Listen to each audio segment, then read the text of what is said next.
నమస్తే. తన రక్తం పంచుకు పుట్టని ఒక కొడుకు కోసం తల్లి తన ప్రాణాల్ని కాపాడండి అంటూ ఆశ్రయాన్ని కోరారు. అసలు తన సమస్య ఏంటి, ఎందువల్ల ఇబ్బంది పడుతున్నారు, ప్రాణాలకి ఇబ్బంది ఏంటి అనేది తన మాటల్లోనే మనం తెలుసుకుందాం.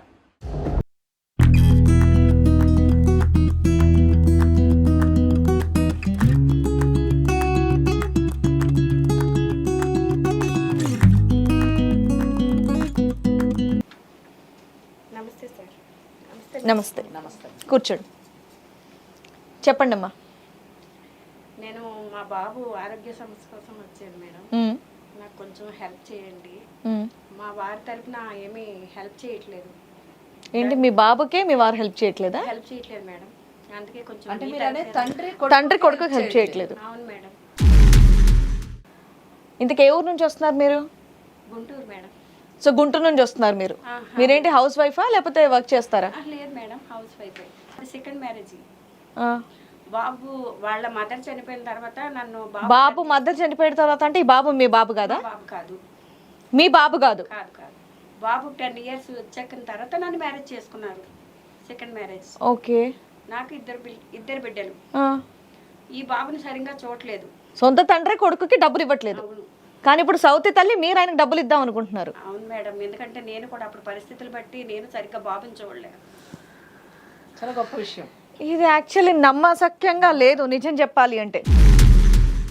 సౌతి తల్లి వేధిస్తూ ఉంటే తండ్రి ఇస్తాను అన్నా సరే సౌతి తల్లులు ఇవ్వరు. బట్ ఇక్కడ రివర్స్ గేర్ ఉంది, తండ్రి ఇవ్వను అంటున్నాడు కానీ సౌతి తల్లి ఇస్తానంటోంది. అదే శ్రీవాణి, ఇప్పుడు మనం తెలుసుకోవాల్సింది ఏంటంటే సమాజములోని ఎన్ని రకాల మనస్తత్వాలు ఉన్నాయి, ఎన్ని రకాల కేసులు ఉన్నాయి అన్నది మనకు అవగతం అవుతుంది.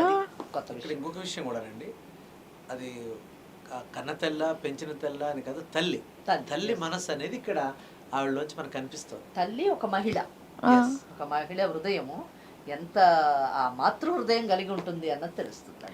ఒక క్లారిటీ అయితే ఇప్పుడు ఈ అబ్బాయికి అయితే డబ్బులు ఇవ్వనంటున్నారు, మరి మీ ఇద్దరు పిల్లల్ని బాగానే చూసుకుంటున్నాడా మీ ఆయన? బాగా చూసుకుంటున్నారు మేడం. ఇది ఇంకా విచిత్రంగా ఉంది. బాబు ఏమో 8th, పాప ఏమో 5th. వాళ్ళిద్దరిని మీ వారు బాగానే చూసుకుంటారు, కానీ ఈ అబ్బాయిని చూసుకోవట్లేదు. ఎందుకు? మీ వారికి మొదటి భార్య అంటే ఇష్టం లేదా? అదైతే తెలియదు మేడం. నాకు మ్యారేజ్ అయిన కాడి నుంచి అయితే మాత్రం ఆ బాబుని సరిగ్గా చూడలేదు, నన్ను నా పిల్లల్ని బాగానే చూసుకున్నారు. కాదు, ఆవిడ చనిపోయిన తర్వాత మిమ్మల్ని చేసుకున్నారని చెప్పేసి అన్నారు కదా, మరి ఆవిడ ఎలా చనిపోయారు? తెలియదు మేడం, ఆరోగ్య పరిస్థితి బాగోక ఏమో చనిపోయారంట. ఆరోగ్యం బాగోక చనిపోయారా? అయితే బాబుని చూసుకోలేకపోయేదాన్ని నేను. తర్వాత నాకు బిడ్డలు పుట్టిన తర్వాత తెలిసింది బాబుని ఎలా చూసుకోవాలి అని. ఏ అబ్బాయి గురించి అయితే మీరు వచ్చారో ఆ అబ్బాయి వయసు ఎంత ఉంటుంది అప్రాక్సిమేట్లీ? నేను అడిగేది ఖచ్చితంగా కాదు. 30-32 ఉంటుంది మేడం. Okay okay. సో ఇప్పుడు పెద్దవాడు మేడం. ఇంతకు ఆ అబ్బాయికి సమస్య ఏంటి? క్యాన్సర్ అంటున్నారు మేడం. క్యాన్సర్. ఏంటి 32 ఏళ్ళకా? అవును మేడం. పెళ్ళైందా అబ్బాయికి? అయ్యింది. వాళ్ళకి 2 బిడ్డలు. పిల్లలు కూడా? అవును. అయ్యో. మరి ఇవన్నీ తెలిసి కూడా ఆయన ఇవ్వట్లేదు అంటే అంటే మీ దగ్గర డబ్బులు లేవా? ఇచ్చే పరిస్థితి ఏమైనా లేదా? ఉన్నాయి, కానీ నాకు అదే పరిస్థితి. అందుకే మీ దగ్గరకు వచ్చి హెల్ప్ చేయమని చెప్తున్నా. ఆయన ఎంత అడిగినా ఇవ్వట్లే. ఆ బాబు కనీసం 10 lakhs అన్నా అవుతాయి. 10 లక్షలు కూడా ఇవ్వట్లేదు. డబ్బులు ఉండి మీ ఆయన అలా పెద్ద కొడుక్కి వైద్యానికి ఖర్చులు ఇవ్వనంటున్నాడు. ఏదో విధంగా వాళ్ళ నాన్నగారి దగ్గర నుంచి ఆ డబ్బులు వసూలు చేసి ఇస్తే బాగుంటుందనే ఉద్దేశంతో వచ్చావు. అవును సార్. ఈ విషయంలో ఈ తల్లి కోరిక సమంజసం అండి. తనకి ఏదో రకంగా న్యాయం చేయాల్సిన బాధ్యత మాత్రం మనకుందండి. సో మీరేమంటారు అక్క? అంటే ఒకటి మరి ఆవిడ చెప్పేది, ఎందుకంటే సవితి తల్లి స్థానంలో ఉంది కాబట్టి అది ఎంత మటుకు వాస్తవం అన్నది తెలుసుకున్న తర్వాత మనం ఏ విధంగా అంటే మానవతా దృక్పథంతో ఏ విధంగా మనము ఆ అబ్బాయిని కాపాడడానికి ఆర్థికపరమైనటువంటి సహాయం చేయగలము, చట్టం ఏం చెప్తుంది, ఆ చట్టం నేను లాస్ట్ లో చెప్తాను, ముందు మాట్లాడను. వాళ్ళ తండ్రి గారితో కూడా మనం మాట్లాడదాము. ముందైతే వాళ్ళ కొడుకు అసలు ఆమె చెప్పేటటువంటి మాట కరెక్టా కాదా, అతను ఆరోగ్యం బాగాలేదా, కరెక్టా కాదా, క్యాన్సర్తో అతను సఫర్ అవుతున్నారా లేదా అన్నది మనం తెలుసుకుంటే బాగుంటుందని నాకు అనిపిస్తుంది. కాదు, ఇప్పుడు ఆ అబ్బాయి మీరు అందరు కూడా కలిసి ఒకే ఇంట్లో ఉంటున్నారా? ఉండేవాళ్ళం మేడం. ఉండేవాళ్ళం. మరి ఇప్పుడు పెళ్ళైందని చెప్పేసి అంటున్నారు కదా. బాబు మాకు చెప్పకుండా వెళ్ళిపోయి 7 years అయింది మేడం. మాకు చెప్పకుండానే మ్యారేజ్ చేసుకున్నాడు. ఓకే. నాకు బాబు మనీ పరంగా ఇంటికి వచ్చి అడిగితే కానీ నాకు తెలియలేదు బాబు క్యాన్సర్ అని. ఓ, ఇప్పుడు అతనికి ఈ ప్రాబ్లం వచ్చిన తర్వాత మీ దగ్గరకు వచ్చి డబ్బులు కావాలని అడిగాడా? మేడం ఎందుకు ఇంట్లో పెళ్లికి ఒప్పుకొని అన్నారా, లేకపోతే మీరు చూసే విధానానికి ఆ అబ్బాయి ఇంట్లోంచి వెళ్ళిపోయాడా? అంటే చిన్నప్పటి నుంచి తండ్రి కొడుకులకి ఇద్దరికి పడదు మేడం. మనస్పర్ధాలు వచ్చేవి ఎప్పుడు చూసినా. నేను కూడా పెద్దగా పట్టించుకునేదాన్ని కాదు, ఎందుకంటే నా బిడ్డల సంరక్షణలో నేను చూసుకునేదాన్ని. ఆ బిడ్డలు సరిగ్గా నేను కూడా అప్పుడు పట్టించుకోవాలా, అందుకే ఇప్పుడు బాధపడుతున్నాను మేడం. నేను ఆ పరంగా అయినా సరే ఎలాగైనా సరే మనీ ఇస్తారని చెప్పేసి నేను అడుగుతున్నాను. మీ ఆయన ఏం చేస్తాడు అసలు? Business madam. అంటే బిజినెస్ అంటే బాగా డబ్బు సంపాదించాడా? సంపాదించారు. ఆస్తులు ఉన్నాయా? ఉన్నాయి మేడం. అంటే పూర్వీకుల ఆస్తులా లేకపోతే ఈయన సంపాదించినటువంటిదా? ఈయన సంపాదించారు, ఆస్తులు వాళ్ళవి ఉన్నాయి మేడం. ఓకే. అంటే ఎవరికైనా ఏదైనా ఆపద వస్తే సహాయం చేయడం లాంటి గుణం ఉందా? ఉంది, ఈ ఒక్క కానీ విషయంలో, ఈ అబ్బాయి విషయంలో ఉంది అట్లా? ఈ బాబు విషయంలోనే పడదు. బయట వాళ్ళకైతే ఏదైనా సాయం చేస్తారు, మరి వీళ్ళిద్దరికి ఎందుకు పడతావు నాకు తెలియదు. మరి మీరు ఎప్పుడు అడగలేదా మీ వారిని, ఎందుకు మీ మొదటి భార్య కొడుకే కదా, మీరు ఎందుకు ఇలా చేస్తున్నారని చెప్పి? అడిగా, కానీ ఎప్పుడు పెద్దగా సమాధానం రెస్పాన్స్ లేదు. సరిగ్గా రెస్పాన్స్ లేదు అంటే ఏమై ఉంటుంది అనుకుంటున్నారు మీరు? అంటే మీకేమనిపించింది? సొంత కొడుకైనా సరే, మొదటి భార్య కొడుకైనా సరే అసలు సహాయం చేయట్లేదంటే మీకేం అనిపించట్లేదా? అంటే నాకు అప్పట్లో తెలిసేది కాదు, నేను పెద్దగా పట్టించుకుంటున్నాను. తర్వాత అడుగుతుంటే నీకెందుకు నోరు మూసుకో అలాంటి సమాధానాలు వచ్చి అతని దగ్గర నుంచి. మీతో మీ వారి ప్రవర్తన ఎలా ఉంటుంది? బాగుంటుంది, పిల్లలతో అంతా బానే ఉంటుంది, మీతో బానే ఉంటుంది, ఆ అబ్బాయితో ఒకటే? అబ్బాయితో ఒకటే. అయితే మొదటి భార్యతో ఏదైనా ప్రాబ్లం ఉండుంటుంది నాకు తెలిసి, అందుకని చెప్పేసి ఈ అబ్బాయి మీద ఆ కోపం అనేది కంటిన్యూ అవుతుందేమో అని నేను అనుకుంటున్నాను. ఇప్పుడు పిల్లల విషయంలో వాళ్ళకి కావాల్సిన అన్ని సమకూరుస్తుంటారమ్మా? ఇంటికి అన్ని సౌకర్యాలు సౌకర్యాలు అన్ని బాగున్నాయి? అన్ని బాగున్నాయి మేడం. కేవలం ఈ అబ్బాయి విషయంలో మొండిగా ఉంటారు, పట్టించుకో, ఇంకా చెప్పాలంటే మూర్ఖంగా కూడా ఉంటారు. మూర్ఖంగా ఉంటారు. బయట వాళ్ళకి సంబంధించి ఏమైనా అవకాశం ఉన్నప్పుడు సహాయం చేస్తూ ఉంటారు. చేస్తారు. కేవలం ఈ కొడుకు విషయంలో అలా మొండిగా ఉంటున్నాడు. అవును సార్. ఇప్పుడేమో చావు బతుకుల మధ్య కొడుకున్నాడు. ఉన్నాడు. మీ ఉద్దేశం ఏంటంటే అందరికి బయట వాళ్ళకి ఎంతో కొంత హెల్ప్ చేస్తూ కన్న కొడుకు ఎందుకు చేయట్లేదు, చేయాల్సిన రైట్ అయితే ఉంది కదా అనే దాని మీద మీరు ఇక్కడ రావడం జరిగింది. అవును సార్. అంతేనా? అవును సార్. అయితే ఒకటి, ఇప్పుడు ఈ అబ్బాయి ఇంట్లోంచి వెళ్ళిపోయాడని చెప్పేసి అన్నారు కదా, వాళ్ళది లవ్ మ్యారేజా అరేంజ్ మ్యారేజా? Love marriage madam. అది మీ వారికి ఏమైనా ఇష్టం లేదా పోనీ? అదేం కాదు, అది కూడా కాదు. సంవత్సరం నుంచి బయటికి వెళ్ళిపోయిన తర్వాత మ్యారేజ్ చేసుకున్నాడు, తర్వాత తెలిసింది. అంటే ఒకవేళ బయటికి వెళ్ళిపోవడం అనేది అలా వేరే అమ్మాయిని పెళ్లి చేసుకోవడం వాళ్ళు ఇష్టం లేదేమో, పెళ్లి చేసుకోవడం, వేరే కులం ఇలాంటి రకాలు ఉంటాయి కదా, అలాంటి ఇబ్బంది అయినా మామూలుగా ఆయనకి ఎప్పటి నుంచి అదే ద్వేషం ఉందా? ఎప్పుడు చిన్నప్పటి నుంచే ఆ బాబు మీద ద్వేషమే. పెళ్లి వల్ల అయితే కాదు, పెళ్లి వల్ల ఇంట్లోంచి బయటికి వెళ్ళిపోవడం అయితే కాదు, మొత్తం మొదటి నుంచి కూడా అబ్బాయి మీద ఇతనికి సరైనటువంటి ప్రేమ గాని ఆప్యాయం గాని ఏమీ లేదు, అవగాహన. గొడవలు పడలేక ఇంకా ఇష్టం లేక మత చెప్ప చేయకుండా బయటకు వెళ్ళిపోయాడు. సరిగా పట్టించుకోలేకపోవడం కంటే జనరల్గా ఏంటంటే అమ్మ పోయిన తర్వాత వేరే అమ్మ వచ్చినప్పుడు సౌత్ వాళ్ళు వచ్చినప్పుడు ఆమె బాధలు పడలేక బిడ్డ ఇంట్లోంచి బయటకు వెళ్ళిపోవడం అనేది మనం సినిమాలో చూస్తుంటాం. అలాంటిది ఇప్పుడు పెద్దగా పట్టించుకోకపోయినా నెగ్లెక్ట్ ఏం చేయలేదు, నార్మల్ గా ఉంది. కేవలం తండ్రి నెగ్లిజెన్సీ ద్వారా కొడుకు బయటకు వెళ్ళాడు. అంటే మేడం చెప్తున్నట్టు ఈ కాలమాన పరిస్థితుల్లో చిత్ర విచిత్రమైన పరిస్థితులు, అంటే చూడాల్సిన వాడు చూడడు, చూడకూడని వాళ్ళు చూస్తారంటే మన క్యాలిక్యులేషన్స్ డిఫరెన్స్ అవుతుంది, అంటే తేడా జరుగుతుంది. ఎప్పుడు ఏదైనా జరగచ్చు అనేది మనకు దీని ద్వారా తెలుస్తుంది. సో ఇప్పుడైతే ఆ అబ్బాయిని పిలిచి మాట్లాడాల్సిందే, యాక పిలవమంటారా? తప్పనిసరిగా, ఎందుకంటే విషయం మనకు తెలియాలి కదా. అవును. సంతోష్ రండి. నమస్తే. కూర్చోండి. నా పేరు సంతోష్ అండి. నా పేరులోని సంతోషం ఉండదని నా జీవితంలో సంతోషం అయితే లేదండి.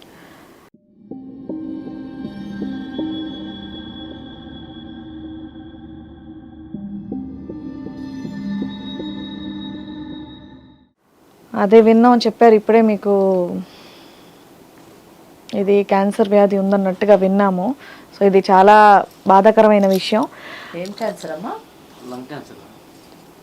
సంతోష్, జనరల్గా తెలుసు కదా, అంటే క్యాన్సర్ అనేది మనకున్న అంటే కొంత ఏమో చుట్టూ ఉన్న పరిస్థితులు, కొంతను మనకున్న ఆహారపు అలవాట్లు కూడా.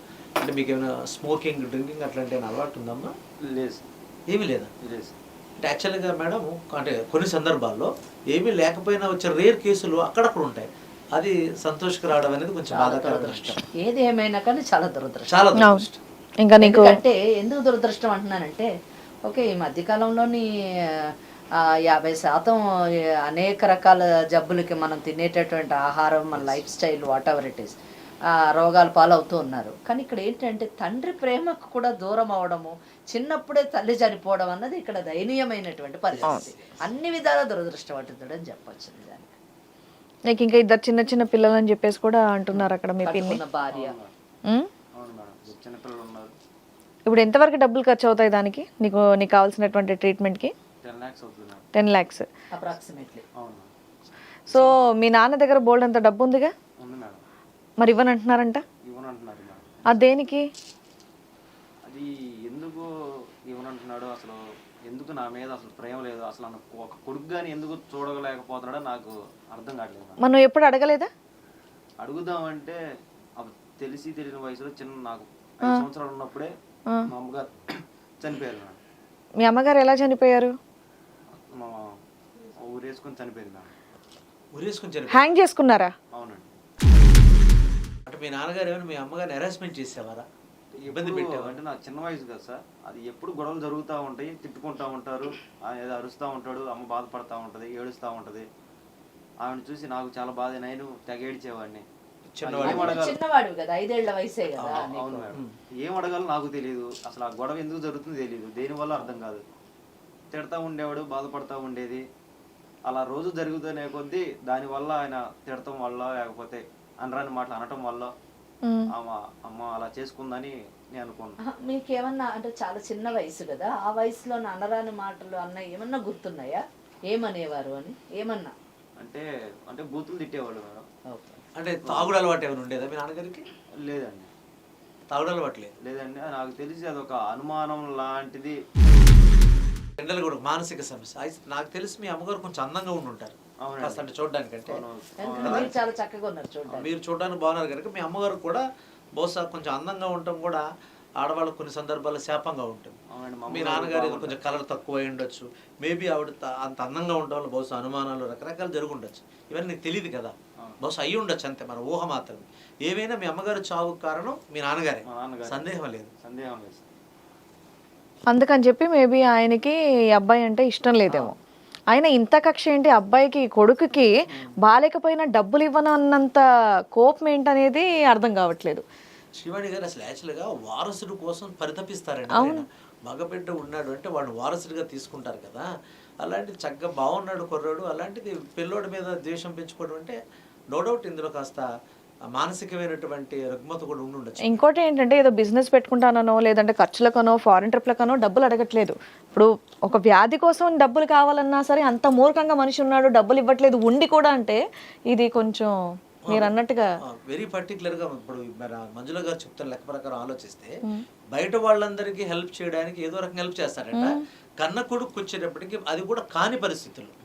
ఇప్పుడు మీరు అన్నట్టుగా ఏదో గతంలో ఏదో బిజినెస్ పెట్టి పాడు చేసి ఆయన పేరుని ఇబ్బంది చేయడం అలాంటిది ఏమీ లేకుండా ఇప్పుడు అనారోగ్య పరిస్థితిలో ఉన్నాడు.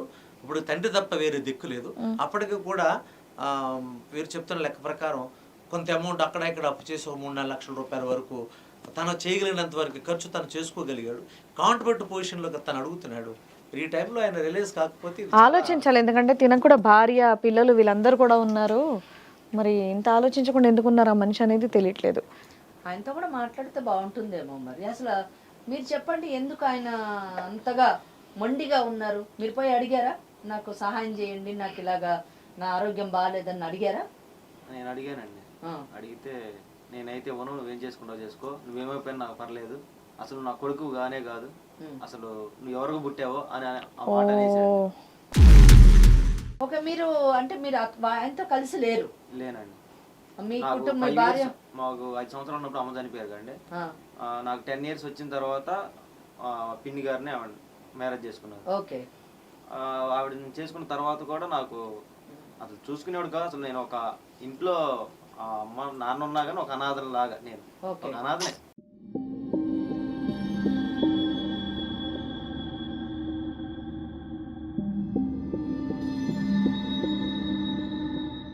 ఆవిడ కూడా సరిగా చూసుకునేది కాదు. తర్వాత వాళ్ళకి 2 పిల్లలు పుట్టారు. ఇంకా వాళ్ళని చూసుకుంటా వాళ్ళు ఉన్నారు. నాకు ఏదైనా కానీ ఇంకా నేను చదువుకోవడం కానీ గవర్నమెంట్ స్కూల్లో చదువుకోవడం, స్కాలర్షిప్ తో వాడు చదువుకోవడం అంతా ఒక డిగ్రీ దాకా కూడా అన్ని స్కాలర్షిప్ తోనే నాకు అలా గడిచిపోయింది. ఇప్పుడు ఒక జాబ్కి అప్లై చేసుకుందాం అని నేను కొంచెం ఒక మనీ ఇవ్వమని అడిగితే వాళ్ళిద్దరు పిల్లలు, ఇప్పుడు మా పిన్నికి పుట్టిన 2 పిల్లలకి వాళ్ళ స్కూల్ డ్రెస్ అన్నంత ఫీజు, ఆ స్కూల్ డ్రెస్ అయ్యే ఖర్చు కూడా అంత ఉండదండి. ఇప్పుడు నేను అప్లికేషన్కి అడిగిన ఫీజు ఇది కూడా ఇవ్వలేకపోతున్నాడు అండి. అంటే మీరు అక్కడ ఉన్నప్పుడు అంటే పెళ్లి కాకముందు, రెండో పెళ్లి కాకముందు అంటే మీరు 5 ఏళ్ళు గ్యాప్ ఉంది కదా, మీ 5 ఏళ్ల వయసులో మీ తల్లి సూసైడ్ చేసుకున్నారు. అవునండి. ఆ తర్వాత 5 ఏళ్ల తర్వాత మీ పిన్ని ఆయన జీవితంలోకి వచ్చింది. ఈ గ్యాప్ లో ఈ 5 ఏళ్ళలో అతని ప్రవర్తన మీతో ఎలా ఉండేది? కనీసం అప్పుడైనా మిమ్మల్ని ప్రేమగా చూసుకునేవారా? అసలు అట్లా చూసుకునేవారు కాదండి. ఇప్పుడు చెదరించుకుంటా ఉండేవాడు, కొట్టడము, పట్టించుకునేవాడు కాదు. కొట్టేవారా? కొన్నిసార్లు అది జరిగిద్దండి. తిడతాము, పట్టించుకోపోవడం. ఆయన పని ఆయన వస్తాడు పోతాడు. ఇంట్లో నేను ఒక ఉన్నానంటే ఉన్నానంతే. ఒక కొడుకని లేదు, ఆయన ఒక తండ్రి అవసరం లేని ఒక వ్యక్తి. అవునండి, ఒక వస్తువులాగా అంతే. ఇంకా అలా ఇంట్లో ఉంటా, నేను వీళ్ళు చదువుకుంటా. వీళ్ళు ఇప్పుడు దాకా నా సొంతంగా నేను వచ్చిందే గానీ అతను ఏది చదువుకున్న తర్వాత బయటకు వెళ్ళిపోయారా? అవునండి, పెళ్లి కాకముందే. ఆ పెళ్లి కాకముందులే నేను ఒకరోజు కొంచెం పెద్ద గొడవ అయింది. అది ఇట్లా మా అమ్మగారి గురించి అనరాని మాటలు అనేసి, నువ్వు అసలు నా కొడుకువే కాదు, అసలు మిమ్మకి పుట్టే, అసలు నాకు పుట్టలేదు, మిమ్మకి ఎవరి ద్వారా పుట్టావు నాకు తెలియదు అని అంత మాట్లాడేసరికి ఇంక నేను ఫుల్గా నా కోపం వచ్చేసి నేను గొడవ పెట్టేసుకుని ఇంట్లోంచి వెళ్ళిపోయానండి. అంతే కదా మరి, తల్లి అంటే ఎవరు కాదంటారు. కానీ ఇప్పుడు ఇలాంటి సమయంలో మాత్రం ఆయన కొంచెమన్నా కనికరించి బయటి వాళ్ళకే హెల్ప్ చేస్తున్నప్పుడు తిన్ని కూడా అలాగే అనుకొని కొంచెం హెల్ప్ చేస్తే బాగుండేది. అంత క్రూరంగా ఎందుకు ఉన్నారు అనేది నాకు ఇంకా అర్థం కావట్లేదు. మనం మనుషుల్లో మేడం డిఫరెంట్ సిస్టమ్స్లో ఉంటారండి, అదేంటో తెలియదు. ఎందుకంటే సొసైటీలో ఒక్కొక్క వ్యక్తి ఒక్కొక్క ప్రవర్తన, అక్కడ కాలమాన పరిస్థితులు అనుకుంటే తన చుట్టూ ఉన్న పరిస్థితులు, వీటన్నిటి కూడా మనం సొంత వాళ్ళని బయట వాళ్ళని చూస్తుంటాం కదండి. ఇక్కడ రివర్స్లో ఉంది. డెఫినెట్గా దీనికి యాటిట్యూడ్ ప్రాబ్లం, రకరకాల ప్రాబ్లమ్స్ ఉన్నాయి. సంతోష్, ఇంకొక మాట, ఇప్పుడు మీ వైఫ్ నుంచి మీకు ఎట్లాంటి హెల్ప్ లేదమ్మా? అంటే వైఫ్ నుంచి అంటే తను కూడా చిన్న జాబ్ చేస్తూ ఉంటుందండి. పిల్లలు కానీ ఇంట్లోకి తనవి సరిపోతూ ఉండేది. తను కూడా నా జీవితంలోకి రావడానికి ఒక కారణం ఉందండి. అది ఎలా అంటే, ఇలా మా నాన్నగారితో గొడవ పెట్టుకుని బయటికి వెళ్ళిపోయాక సూసైడ్కి ప్రయత్నం చేశానండి. ఆ ప్రాసెస్ ఏం జరిగిందంటే, వేరే కొంతమంది ఆ చుట్టుపక్కల ఉన్న జనం చూసి నన్ను హాస్పిటల్లో అడ్మిట్ చేయడం జరిగింది. అక్కడ నాకు నా భార్య పరిచయం అయింది. తను ఒక నర్స్ అండి. అక్కడ పరిచయం అయ్యి సేవ ద్వారా నన్ను బాగా చూసుకోవడం, ఆ జర్నీలో తను నన్ను బాగా చూసుకోవడం వల్ల నాకు కూడా కొంచెం నచ్చింది.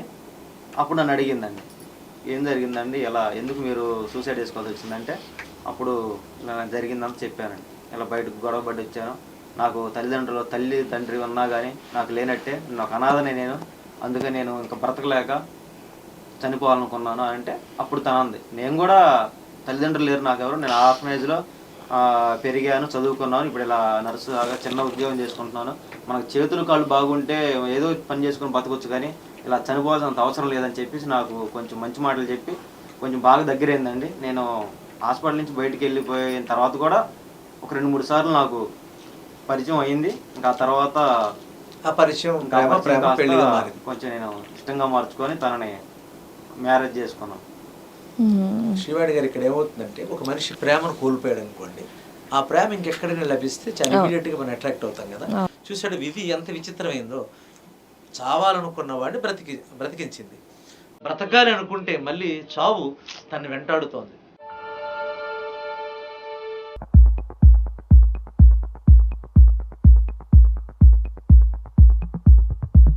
ఒక్క విషయం, మీరు పెళ్లి చేసుకునే విషయం మీ నాన్నగారికి చెప్పారా? చెప్పలేదండి. చెప్పలేదా? ఎందుకు? ఇదే క్వశ్చన్ మా వైఫ్ మౌనిక కూడా అడిగిందండి. చేసుకోబోయే ముందు ఒకసారి మీ పేరెంట్స్ చెప్పొచ్చు కదా అని అడిగిందండి.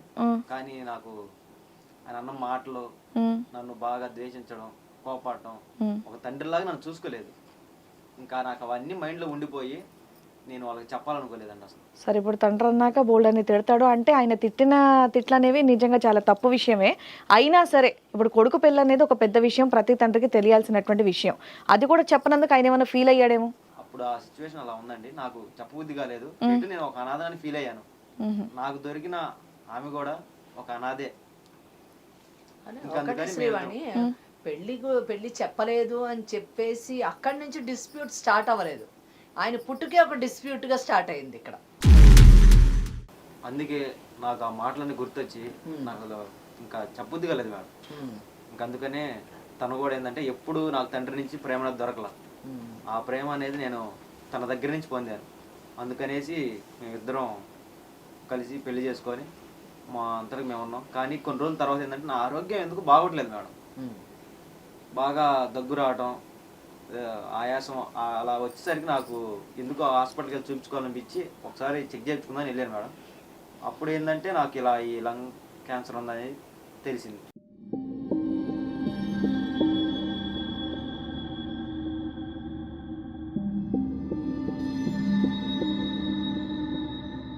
ఇంకా నా దగ్గర ఉన్న మనీతో కానీ ఇలా ఫ్రెండ్స్ని అడగటం, వాళ్ళు కొంచెం అడ్జస్ట్ చేసి ఇవి అలా గడిచిపోయింది మేడం. కానీ చివరికి ఏంటంటే కొంచెం సీరియస్ అయిపోయింది. దానికి డాక్టర్లు ఏమన్నారంటే ఒక 10 lakhs అవుతుంది అని ఖర్చు అన్నారు.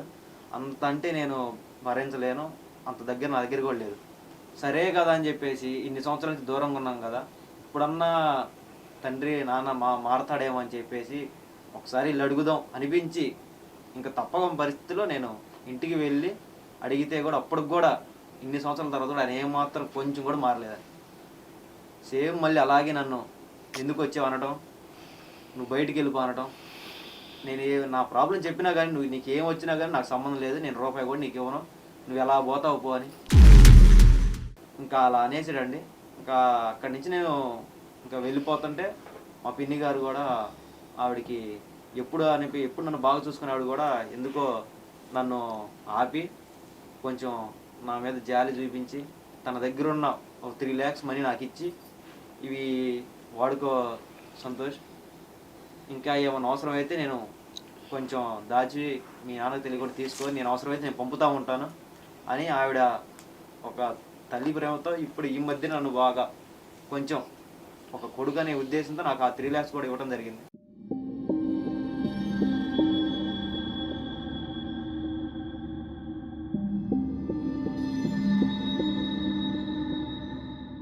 ఈరోజు సరైన సమయంలోని మీకు బాగలేని సమయంలో ఆమె ముందుకు వచ్చింది చూడండి, అది చాలా గొప్ప విషయం. ఇంకో విషయం ఏంటంటే సంతోష్, ఈరోజు మా దగ్గరికి ఆవిడ వచ్చారు. ఆవిడొచ్చి నా కొడుక్కి న్యాయం చేయండి, నా కొడుకు డబ్బు సహాయం చేయండి, నా కొడుకును కాపాడండి అని ఒక సవితి తల్లి అడగడము నిజంగా మమ్మల్ని కదిలించినటువంటి సంఘటన. మరి మీ నాన్నగారు మరి ఎందుకు సొంత తండ్రి అయ్యి ఉండి అతను ఎందుకు మరి అంత హృదయాన్ని పాషాణంగా చేసుకున్నారో మరి మనం తెలుసుకోవాలి ఇలాంటి పరిస్థితుల్లో కూడా. ఎస్ బా, సరే ఇప్పుడు మీ నాన్నగారికి ఒకసారి ఫోన్ చేద్దామా? చేద్దాం.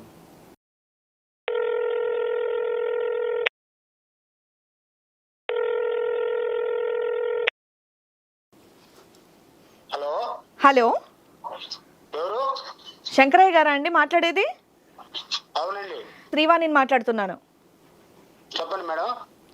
ఇక్కడ మీ ఆవిడ అలాగే మీ అబ్బాయి ఇద్దరు వచ్చారండి ఇక్కడికి. చెప్పండి మేడం. కాదు, మీ అబ్బాయికి ఇక్కడ లంగ్ క్యాన్సర్ అని చెప్పేసి అంటున్నారు. సో దాదాపు 10 లక్షల వరకు ఖర్చు అవుతుందని చెప్పేసి అన్నారు ట్రీట్మెంట్కి. చెప్పండి మేడం. కానీ మీరు మాత్రం డబ్బులు ఇవ్వట్లేదు, ఎంత అడిగినా సరే సహాయం చేయట్లేదు మా నాన్నగారు అని చెప్పేసి మీ అబ్బాయి అంటున్నాడు. అండ్ అలాగే మీ ఆవిడ కూడా అదే మాట అంటుంది. అవును మేడం. మరి కొడుకుకి అనారోగ్యం ఉన్నప్పుడు మరి మీరే కదండి బాగు చేయించాల్సినటువంటి బాధ్యత. ఎవరు మేడం కొడుకు? ఎవరు మేడం కొడుక? మీ అబ్బాయి సంతోష్ గురించి మాట్లాడుతున్నాను నేను. అవును మేడం, నాకు ఎవరు లేరు మేడం. నేను 1 రూపాయి ఇవ్వను మేడం వాడికి. మీ మొదటి భార్య కొడుకే కదండి ఆయన. అవును మేడం, మొదటి భార్య కొడుకే. నేను కష్టాల్లో ఉన్నప్పుడు నాతో లేడు కాబట్టి నేను ఇవ్వాల్సిన పని లేదు. కష్టాల్లో ఉన్నప్పుడు లేడా? డిగ్రీ చదివించా, అంతవరకు చేశాను అంతేగాని నేను డబ్బు మాత్రం ఇవ్వలేను మేడం. చిన్నప్పటి నుంచి మీరు ప్రేమగా చూడలేదని చెప్పేసి మీ అబ్బాయి చెప్తూ ఉన్నాడు ఇక్కడ. మీరే సరిగ్గా చూడలేదని చెప్పేసి అంటున్నారు, మీరే కష్టపెట్టారని చెప్పేసి అన్నాడు ఇక్కడ. అవును మేడం, వాళ్ళ అమ్మ చనిపోయినప్పుడు 5 years నేను డిప్రెషన్ లో ఉన్నాను. డిగ్రీ వరకు చదివించాను. నా వల్ల అయిన ధర్మం అంతా నేను చేశాను. నేను వ్యాపారాలు మంచి చెడ్డ చేసి కష్టపడి ఈ రోజు కూర్చుకున్న డబ్బు. అవును సరే, ఇప్పుడు కష్టపడి ఇప్పుడు వాళ్ళ అమ్మ చనిపోయిన తర్వాత మీరు డిగ్రీ వరకు చదివిపించానని చెప్పేసి అంటున్నారు కదా. మరి ఇప్పుడు ఒంట్లో కూడా బాగాలేనప్పుడు అతనికి ఇంకొక ఎటువంటి సపోర్ట్ లేనప్పుడు మీరే కదా సపోర్ట్ చేయాలి మీ అబ్బాయికి. అవును మేడం, ఆ సపోర్ట్ చేయాలనే వాడు అమ్మ కావాలి అంటే నేను సెకండ్ మ్యారేజ్ చేసుకుని నా వల్ల ధర్మం చేస్తే, లేదు నాకు చనిపోయిన అమ్మే కావాలంటే చనిపోయిన అమ్మని ఎవరు చేస్తారు మేడం? కాదండి, ఏదేమైనా సరే ఇప్పుడు ఇవన్నీ పక్కన పెట్టేస్తే ముఖ్యంగా ముందు మన పిల్లలు అనేది మనకు ముఖ్యం. కాబట్టి మీరు ఎంత కష్టపడి చదివించినా చిన్నప్పటి నుండి పెంచినా సరే వాళ్ళు ఆరోగ్యంగా సంతోషంగా ఉంటేనే కదండి పేరెంట్స్ అనేది సంతోషంగా ఉండేది. అతను అనారోగ్య పాలైనప్పుడు మీరు డెఫినెట్గా హెల్ప్ చేయాలి కదా, అది తల్లిదండ్రుల బాధ్యత కదా. మీరు నేను చెయ్యను, ఒక్క రూపాయి కూడా ఇవ్వను, నేను కష్టపడి సంపాదించుకున్నాను అనేది ఎక్కడి వరకు న్యాయం చెప్పండి? మేడం నేను ఇవ్వను మేడం. ఇదేంటి ఇంత ఏం చేస్తారో చేయను మేడం. ఇంత కఠినంగా చెప్పేస్తున్నారేంటండి? మీ ఆవిడ చెప్పిన ప్రకారం ఏంటి, బయట వాళ్ళకి చాలా మందికి బాగా సహాయం చేస్తారు, మా పిల్లల్ని బాగా చూసుకుంటారు, నన్ను బాగా చూసుకుంటారు అని చెప్పేసి మీ ఆవిడ నింది. మరి పెద్ద కొడుకు ఏం పాపం చేశాడు? అంత కఠినంగా ఎందుకున్నారు ఆయన విషయంలో మీరు? కాబట్టి నేను ఇవ్వను మేడం. మేడం కొంచెం ఇంత మీరే మాట్లాడాలి. శంకరయ్య గారు, నేను లాయర్ వెంకటేశ్వరి గారిని మాట్లాడుతున్నాను. నమస్తే మేడం. నమస్తే అండి. ఒక్క 2 నిమిషాలు మీరు ప్రశాంతంగా వినండి, ఆలోచించండి. ఇప్పుడు మీరు అబద్ధం చెప్తున్నారు. ఎందుకు అబద్ధం చెప్తున్నారంటే మీ భార్య చనిపోయే టైంకి మీ అబ్బాయి వయసు 5 సంవత్సరాలు. 5 సంవత్సరాల తర్వాత మళ్ళీ ఆ తర్వాత 5 సంవత్సరాల తర్వాత అంటే అతనికి 10 ఏళ్ళ వయసు వచ్చినప్పుడు మీరు 2వ వివాహం చేసుకున్నారు. సో నేను 2వ వివాహం చేసుకోవడానికి నా కొడుకే కారణం అని చెప్పడం అబద్ధం. నాకు సపోర్ట్ కావాలి, వినండి.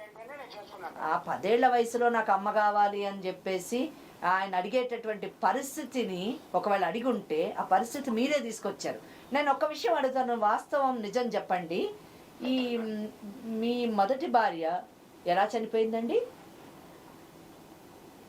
ఎలా చనిపోయింది? ఉరి పోసుకొని చనిపోయింది, అవునా కదా? ఎందుకు ఉరి పోసుకుందండి? దానికి మీరే కారణం, అవునా కదా? ఎందుకంటే మీకున్నటువంటి అవలక్షణం, అనుమానం అనేటటువంటి రోగంతో ఆమెకు అక్రమ సంబంధాలు కట్టి ఆఖరికి ఆమె తట్టుకోలేనటువంటి పరిస్థితికి వచ్చి ఆమె ఉరి పోసుకొని చనిపోయింది. అలా చెప్పండి మేడం. ఇది రాంగు, నా వల్ల చనిపోయింది అనేది కాదు మేడం. ఆ పర్సనల్ ప్రాబ్లమ్స్ ఆమె చేసుకునేది, ఆమె చేతులారా చేసుకునేది తప్పితే నా వల్ల చనిపోయింది అనేది రాంగ్ మేడం. ఏంటి పర్సనల్ ప్రాబ్లమ్స్ అండి? మేము కూడా తెలుసుకోవాలనుకుంటున్నాం, కాస్త చెప్పండి. ఆమె అప్పుడు ఎవరితో ఇల్లీగల్ అఫైర్ ఇవి చాలా జరిగాయి మేడం. నాకు గుర్తులేదు, 10 ఏళ్ళు పని అయిపోతాను. అంటే ఏదన్నా ఏమండి, మీ మాటలోనే అబద్ధం ఉంది. ఎందుకంటే ఒక భార్య ఎవరితోనో అక్రమ సంబంధం పెట్టుకుంటే ఆ విషయం నాకు గుర్తులేదండి, 10 ఏళ్ళు అయిపోయింది అంటే అది మీరు కట్టు కదా, మీరు పుట్టించినటువంటి కట్టు కదా అని క్లియర్గా తెలుస్తుందండి. ఇంకొకటి మీరు చెప్పింది నిజమైతే ఆమెకు నిజంగానే వేరే వాడితో అక్రమ సంబంధం ఉంటే మిమ్మల్ని వదిలేసి వాడితో వెళ్ళిపోతుంది, కానీ ఈ ప్రపంచాన్నే వదిలి కొడుకుని వదిలి వెళ్ళిపోదండి. ఏ స్త్రీ కూడా అంత అవసరం లేదు. కనుక ఏది ఏమైనా కానీ వినండి శంకరయ్య గారు, నాకు మంచిగా మాట్లాడడం వచ్చు, గట్టిగా కూడా మాట్లాడడం వచ్చు.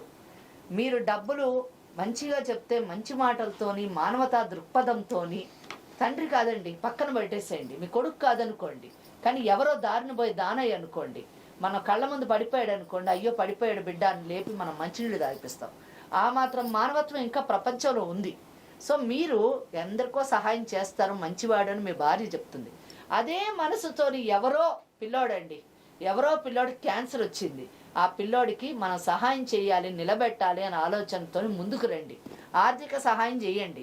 సుమారు 10 లక్షలు ఖర్చు అవుతుందంట. ఆ 10 లక్షలు మీరు ఖర్చు పెట్టి అతను బాగు చేయండి. అతను బాగా అయిన తర్వాత మళ్ళీ కావాలంటే మీకు డబ్బు మీద ఎక్కువ ఆశ ఉంది కాబట్టి ఆ డబ్బు తిరిగిస్తాడు. అది మొదటిది. లేదు కాదుకూడదంటే మీ చేత డబ్బులు ఎలా ఇప్పించాలో మాకు బాగా తెలుసు. కనుక 2వ విధానాన్ని మేము ఇనిషియేట్ చేసేది, ప్రారంభించేటటువంటి పరిస్థితి తీసుకురాకండి. దయచేసి అర్థం చేసుకోండి. ఒక మంచి మనిషిగా మాట్లాడండి, మనిషిగా ప్రవర్తించండి. తండ్రిగా మీరు ఎట్లా మీ బాధ్యత మీరు నిర్వర్తించలేదు. ఆ పిల్లోడు ఉండి ఇంట్లోని నా తండ్రి అనేటటువంటి జీవితాన్ని గడిపేటటువంటి పరిస్థితి కలిగించకుండా ఇంట్లోంచి వెళ్ళిపోయేటటువంటి పరిస్థితిని మీరు తీసుకొచ్చారు. ఒకవేళ అజ్యూమింగ్ ఫర్ ఎ మినిట్ మీ భార్య తప్పు చేసింది అనుకుందామండి, ఆ తప్పు చేసినటువంటి భార్య ప్రపంచాన్ని వదిలిపోయింది. కొడుకేం తప్పు చేశాడండి? ఆయనేం అన్యాయం చేశాడండి? ఆ బిడ్డని పసివాడిని 10 ఏళ్ల వయసులో అంటే 5 ఏళ్ల వయసు నుంచి మీరు ఆ పిల్లోడికి మానసికమైనటువంటి నరకాన్ని చూపించడం ఎంత దురదృష్టకరమైనటువంటి విషయం అండి. చెప్పండి చెప్పండి వింటాం. అవును,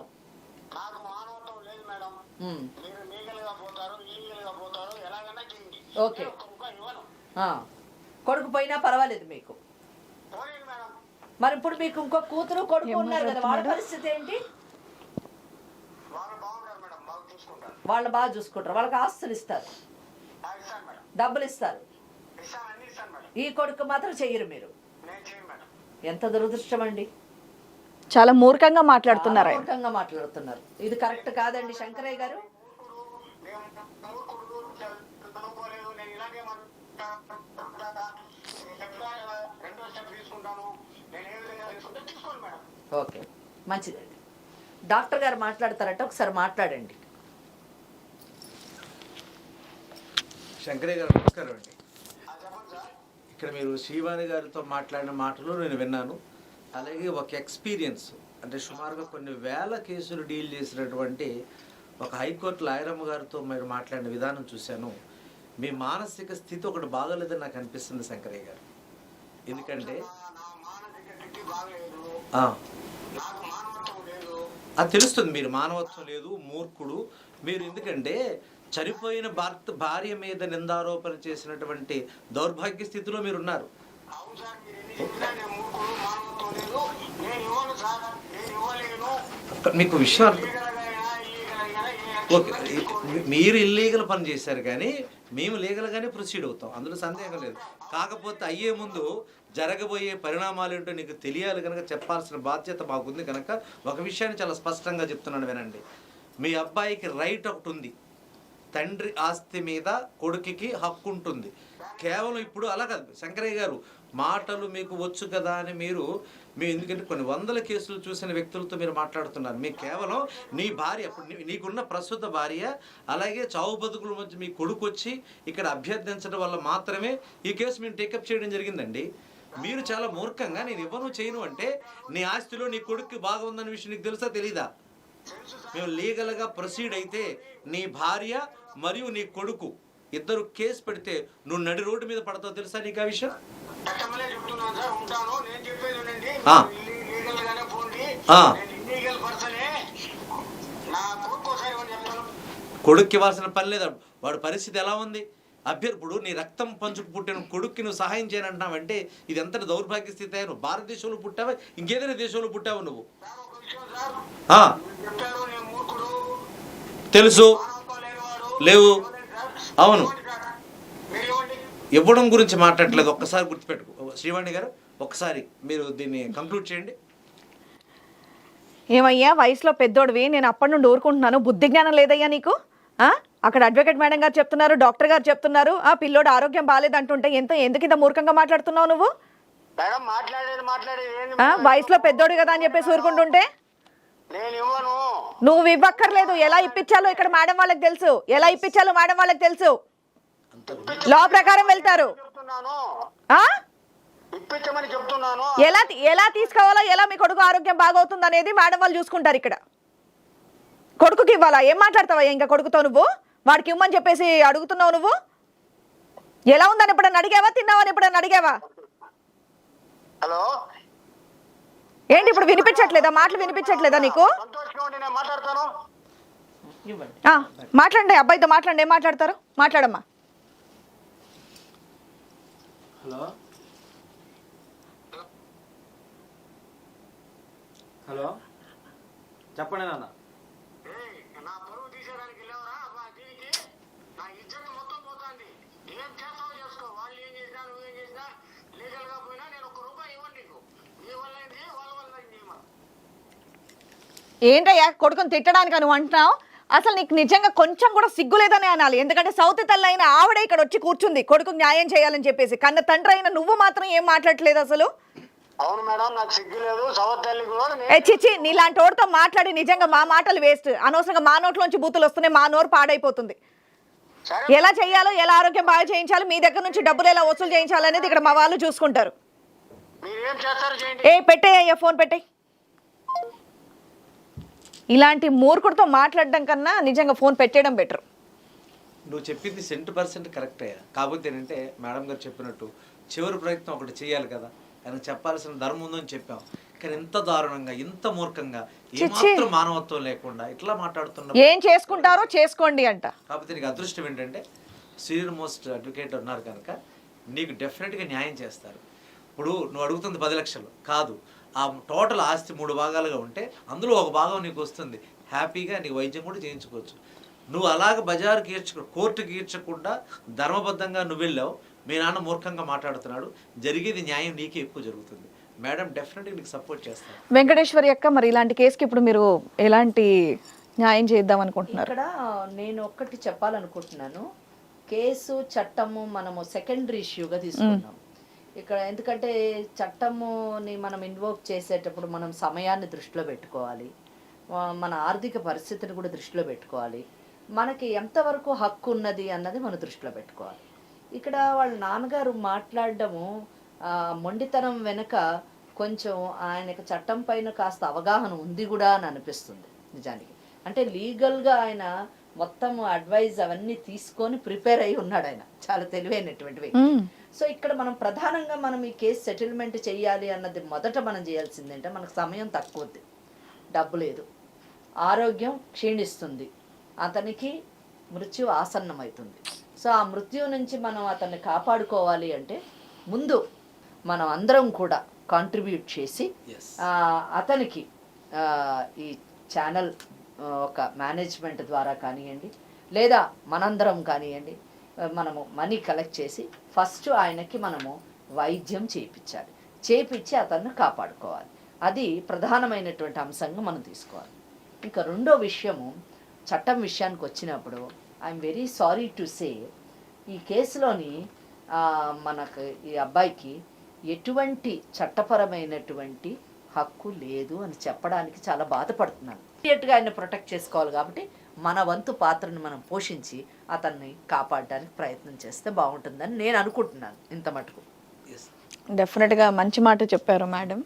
శివాణి గారు, ఇప్పుడు మేడం గారు చెప్పిన ప్రకారం అంటే మనం జనరల్ గా కామన్ పీపుల్ లాగా మాట్లాడడం, అంటే ఎమోషనల్ గా అబ్బాయికి న్యాయం జరగాలి, కానీ లా అనేది షరతులు వర్తిస్తాయి అన్నట్టుగా రకరకాలు ఉంటాయి కదా.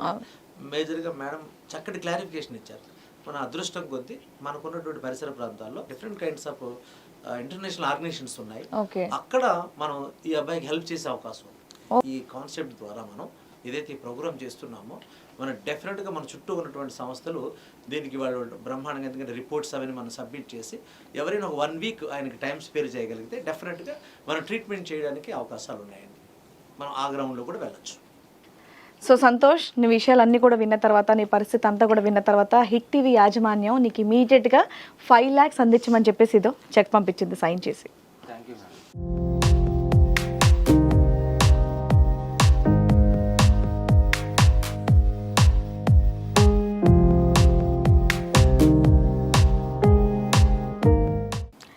సో సంతోష్, మంజుల గారు, మీ కోరిక నెరవేరింది. సో ఆల్మోస్ట్ మీ ఆపరేషన్కి కావాల్సినటువంటి సగం అమౌంట్ హిట్ టీవీ వాళ్ళు ఇవ్వడం అనేది జరుగుతుంది. మేడం మీరు కూడా సో 5 lakhs రూపీస్.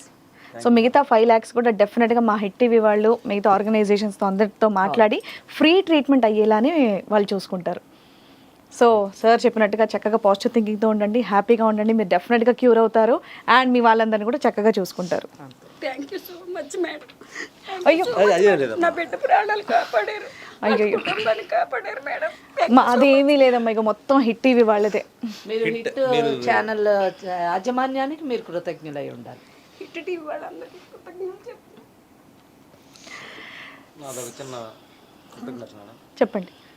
సొంత తండ్రే ఆదుకొని ఇలాంటి సమాజంలో హెల్ప్ కావాలని మేము వచ్చి ఒక సంస్థ దగ్గరకు వచ్చినప్పుడు మీరు మంచి మానవతా దృక్పథంతో మీ తోచిన సాయం చేసి, అలాగే హిట్ టీవీ అనే యాజమాన్యం నుంచి మాకు ఇంత హెల్ప్ చేసినందుకు మీ జీవితాంతం రుణపడి ఉంటాం మేడం. మీరు ఎవరికి చెప్పుకోలేనటువంటి సమస్యలు ఏవైనా ఉన్నా సరే ఇక్కడికి వచ్చి మీకు ఉన్నటువంటి సమస్య చెప్పుకొని, సో పెద్దవాళ్ళ దగ్గర చక్కగా సలహాలు తీసుకొని మీరు చక్కగా హ్యాపీగా ఉండాలని చెప్పేసి కోరుకుంటున్నాను.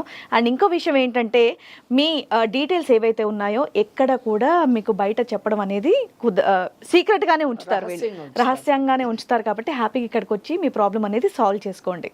So anyways thank you so much అండి, once again thank you. And నీకు కూడా గుడ్ లక్ సంతోష్. సో హ్యాపీగా ఉండు. ఓకే, సో మళ్ళీ నెక్స్ట్ ఎపిసోడ్తో మీ ముందుకు వచ్చేస్తాను.